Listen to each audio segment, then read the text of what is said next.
Great. Now another thing is in real life up to still we have seen we have just manually created basically the data frames or dictionary or maybe strings or something else. But in real life, in practical life, you won't be given such manual small data. You need a big data. I'm not going to say this big data type of things, but enormous or a number of data. So you will be importing somewhat CSV files. I have one CSV file so I have just a very huge data set.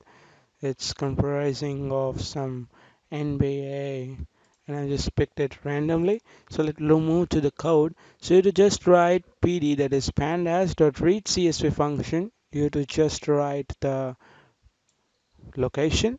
I have just placed this double slashes to avoid one another and index column equals to name. So in this file, I'm just going to pick the name column. Nothing else will be kept into this